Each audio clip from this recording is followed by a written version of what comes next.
Om Swastiastu. Di sini saya perwakilan dari kelompok saya, kelompok pengantar akuntansi kelas 2E S1 akuntansi. Izinkan saya memperkenalkan anggota kelompok saya. Yang pertama yaitu Komang Trisomia Jayanti, NIM 19 1705 1026.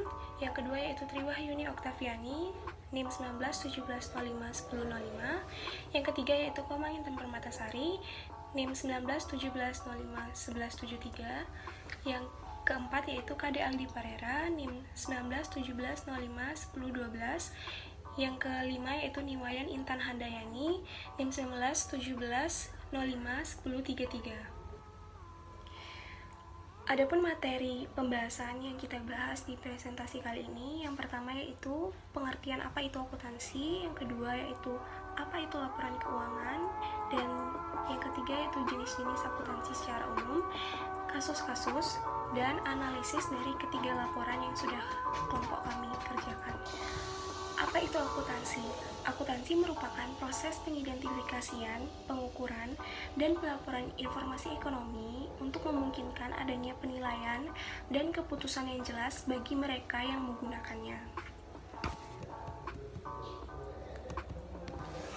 Jadi, siapa penemu akuntansi? Yaitu penemu akuntansi merupakan Luca Pacian. Materi selanjutnya akan dijelaskan oleh teman saya. Terima kasih. Baik, di sini saya Komang Trisomia Jayanti, NIM 1917051026. Di sini saya akan melanjutkan materi yang telah dipaparkan oleh teman saya sebelumnya. Nah, dalam ilmu akuntansi, apabila kita mempunyai suatu perusahaan atau bisnis, maka hal yang terpenting dilakukan secara rutin dan kontinu adalah menyusun laporan keuangan guna untuk mengetahui bagaimana prospek ke depan dari perusahaan yang kita miliki. Jadi, laporan keuangan ini merupakan suatu catatan akuntansi keuangan dalam periode tertentu untuk mengetahui bagaimana kinerja dari perusahaan tersebut. Adapun tujuan dari menyusun laporan keuangan, yang pertama yaitu untuk sebagai dasar untuk mengambil suatu keputusan, terutama dalam hal kelangsungan hidup perusahaan. Yang kedua yaitu untuk mengetahui informasi keuangan. Informasi keuangan ini tak hanya diketahui oleh pemilik perusahaan, namun penting juga diketahui oleh karyawan dan pemegang saham, karena hidup mereka berada di tangan perusahaan tersebut. Apabila kondisi perusahaan dalam keadaan stabil, maka hal itu menguntungkan bagi mereka. Selanjutnya yaitu untuk mengetahui perkembangan dari perusahaan tersebut. Selanjutnya yaitu untuk mengetahui perusahaan tersebut dalam kondisi laba atau rugi. Halo teman, nah di sini saya akan lanjut menjelaskan materi selanjutnya mengenai jenis-jenis laporan keuangan. Jadi, jenis-jenis laporan keuangan ada 4. Yang pertama adalah neraca, laporan laba rugi, laporan perubahan modal, dan laporan arus kas, di mana keempat jenis laporan ini merupakan satu keterkaitan yang ditunjukkan untuk mengetahui posisi keuangan suatu perusahaan. Nah, langsung saja kita mulai membahas jenis laporan keuangan yang pertama, yaitu neraca. Neraca adalah laporan keuangan yang menggambarkan posisi keuangan, jumlah aset, kewajiban, dan modal yang dimiliki suatu perusahaan, di mana neraca ini merupakan laporan sepintas untuk memperoleh informasi bahwa sumber kekayaan perusahaan atau aset ini dibelanjai dari 2 sumber, yaitu utang dan modal. Nah, jenis laporan yang berikutnya adalah laporan laba rugi. Perhitungan laba rugi adalah ikhtisar pendapatan dan biaya yang menunjukkan hasil suatu perusahaan pada jangka waktu tertentu. Adapun akun-akun yang terdapat dalam laporan laba rugi diantaranya pendapatan, beban, dan laba ataupun rugi suatu perusahaan. Kemudian, laporan berikutnya adalah laporan perubahan modal. Laporan perubahan modal adalah ikhtisar tentang perubahan suatu modal dalam jangka waktu tertentu, di mana laporan perubahan modal ini disebabkan oleh tambahan investasi, laba ataupun rugi maupun pengambilan prive dari suatu perusahaan. Nah, kemudian jenis laporan keuangan yang terakhir adalah laporan arus kas. Laporan arus kas adalah suatu ikhtisar penerimaan dan pembayaran kas dalam jangka waktu tertentu pada suatu perusahaan, di mana laporan arus kas ini terdapat 3 bagian. Yang pertama, arus kas dari aktivitas operasi. Bagian ini melaporkan ikhtisar penerimaan dan pembayaran kas yang menyangkut operasi perusahaan seperti penerimaan pendapatan dan pembayaran biaya-biaya. Kemudian yang kedua, arus kas dari aktivitas investasi. Pada bagian ini melaporkan transaksi kas untuk pembelian dan penjualan aktiva tetap suatu perusahaan. Dan yang terakhir, arus kas dari aktivitas pendanaan. Sedangkan bagian ini melaporkan transaksi kas yang berhubungan dengan investasi pemilik, peminjaman dana, dan pengambilan PV suatu perusahaan. Nah, mungkin cukup sekian yang bisa saya jelaskan terkait dengan jenis-jenis laporan keuangan. Kemudian materi selanjutnya akan dilanjutkan oleh teman saya. Halo teman-teman semua, perkenalkan nama saya Niwaya Intan Handayani. Jadi sekarang saya akan menjelaskan mengenai laporan keuangan salon cantik pada bulan Desember. Yang pertama yaitu ada laporan laba rugi. Laporan laba rugi ini terdiri dari pendapatan dan juga beban. Nah, jumlah pendapatan salon cantik pada bulan Desember itu sebesar Rp40.565.000. Pendapatan tersebut terdiri dari pendapatan jasa, pendapatan bunga di BCA, dan juga pendapatan bunga di BNI. Jumlah beban pada kasus salon cantik bulan Desember itu sebesar Rp17.943.282, sehingga laba rugi sebelum pajak yang didapatkan dari pendapatan dikurang dengan beban sebesar Rp22.621.718.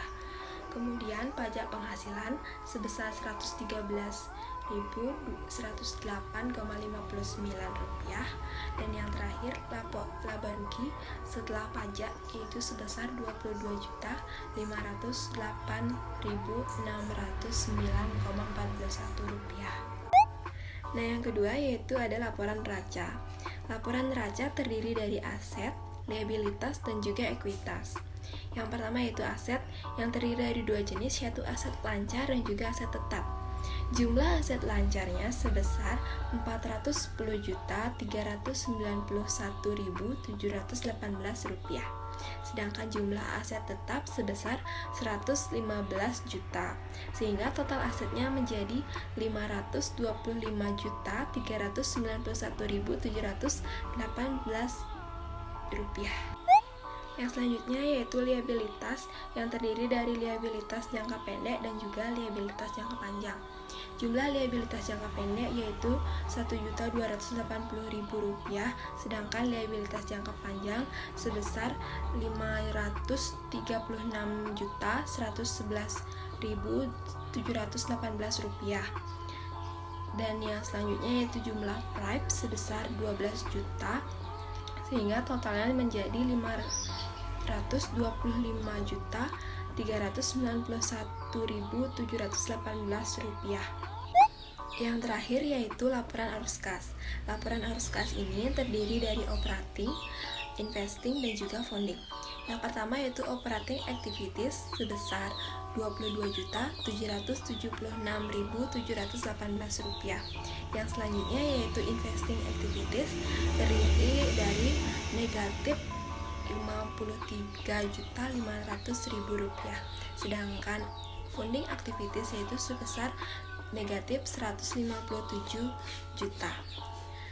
Sekian pemaparan materi dari saya, yang selanjutnya akan dilanjutkan oleh teman saya.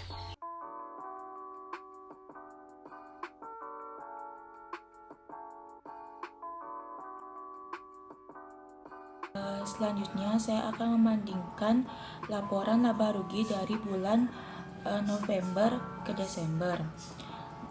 Seperti pada data, pada bulan November total pendapatan sebesar Rp57.050.000 dan total pendapatan pada bulan Desember sebesar Rp40.565.000. Sedangkan total beban pada bulan November sebesar 16.060.000 dan total beban pada bulan Desember sebesar 17.943.282 rupiah. Jadi laba bersih pada bulan November sebesar 40.785.050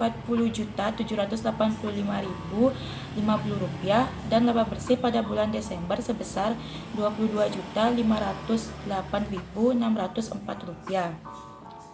Jadi dari data tersebut dapat dinyatakan bahwa pendapatan dari bulan November ke Desember mengalami penurunan sebesar 16.485.000 dan kenaikan beban dari bulan November ke Desember sebesar 1.883.282 rupiah.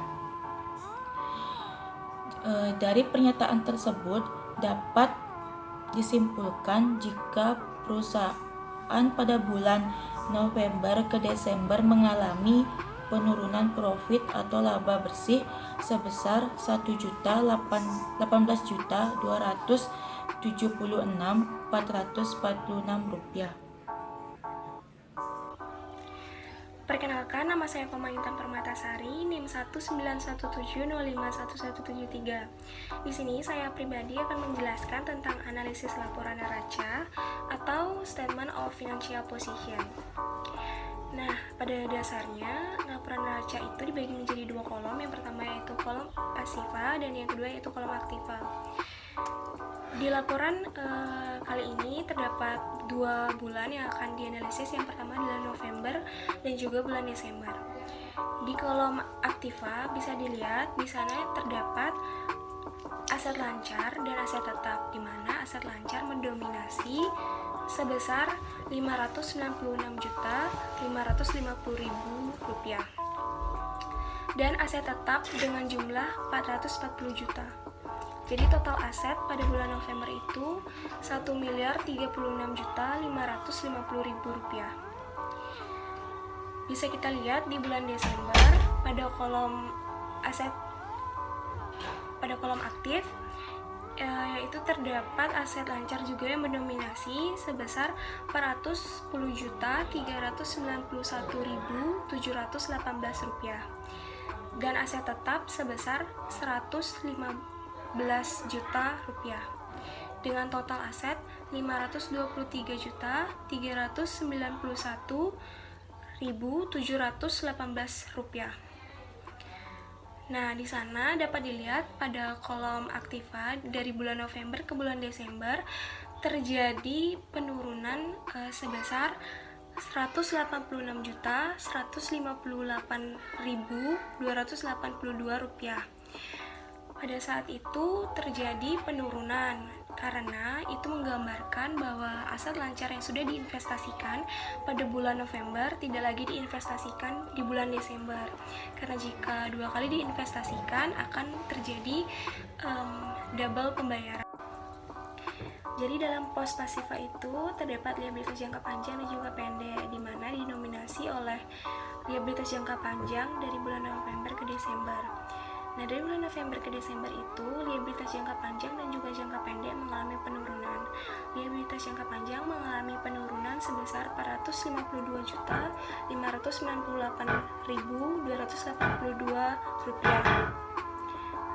Dan liabilitas jangka pendek mengalami penurunan sebesar 559.280.000 rupiah. Dan di bulan Desember dalam pos pasifanya itu terdapat prive yang akan mengurangi dari laporan tersebut. Sekian dari presentasi saya tentang analisis laporan neraca. Analisis selanjutnya akan dijelaskan oleh teman saya. Terima kasih. Perkenalkan, nama saya Triwahyuni Oktavia, NIM 1917-05-1005. Di sini saya mendapatkan bagian untuk menjelaskan analisis laporan arus kas. Yang pertama saya akan jelaskan yaitu tentang aktivitas operating. Arus kasnya itu positif senilai Rp22.776.000.